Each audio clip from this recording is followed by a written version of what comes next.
रविंद्रनाथ टैगोर भारत के प्रसिद्ध कवि, लेखक, उपन्यासकार, संगीतकार, नाटककार और समाज सुधारक थे।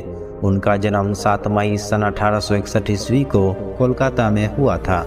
रविंद्रनाथ टैगोर एशिया के प्रथम ऐसे व्यक्ति थे जिन्हें नोबेल पुरस्कार से सम्मानित किया गया था। वे अपने माता पिता की 13वीं संतान थे। बचपन में उन्हें प्यार से रोबी नाम से बुलाया जाता था। 8 वर्ष की उम्र में उन्होंने अपनी पहली कविता लिखी। 16 साल की उम्र में उन्होंने कहानियाँ और नाटक लिखना प्रारंभ कर दिया था। अपने जीवन में उन्होंने 1000 कविताएं, 8 उपन्यास, 8 कहानी संग्रह और विभिन्न विषयों पर अनेक लेख लिखे। इतना ही नहीं, रविंद्रनाथ टैगोर संगीत प्रेमी थे और उन्होंने अपने जीवन में 2000 से अधिक गीतों की रचना की। उनके लिखे 2 गीत आज भारत और बांग्लादेश के राष्ट्रगान हैं। तो आइए जानते हैं उनके महत्वपूर्ण विचारों को।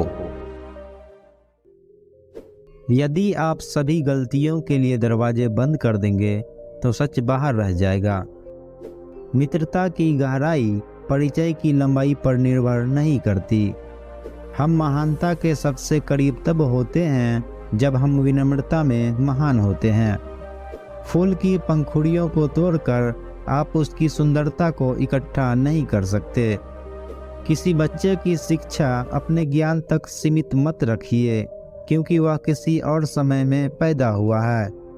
हमेशा तर्क करने वाला दिमाग धार वाला वह चाकू है जो प्रयोग करने वाले के हाथों से ही खून निकाल देता है।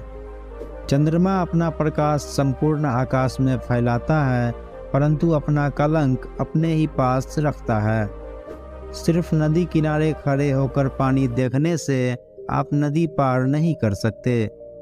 आइए हम यह प्रार्थना न करें कि हमारे ऊपर खतरे न आए, बल्कि यह प्रार्थना करें कि हम उनका निडरता से सामना कर सके। सच्चा प्रेम स्वतंत्रता देता है, अधिकार का दावा नहीं करता।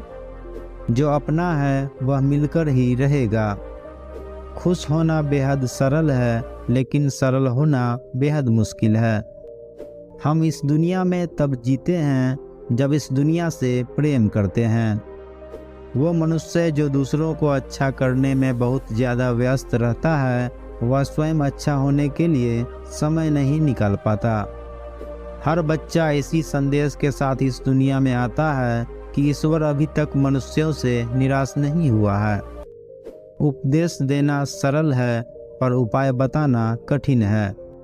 फूल भले ही अकेला होता है, लेकिन कांटों से कभी भी ईर्ष्या नहीं करता। जो मन की पीड़ा को स्पष्ट रूप से कह नहीं सकता, उसी को क्रोध अधिक आता है। कलाकार खुद को कला में उजागर करता है, कलाकृति को नहीं। हमें जीवन दिया गया है और हम इसे देकर कमाते हैं। जब मैं अपने आप पर हंसता हूँ तो मेरे ऊपर से मेरा बोझ बहुत कम हो जाता है। तितली महीने नहीं, बल्कि एक एक पल को गिनती है। इसी कारण उसके पास पर्याप्त समय होता है।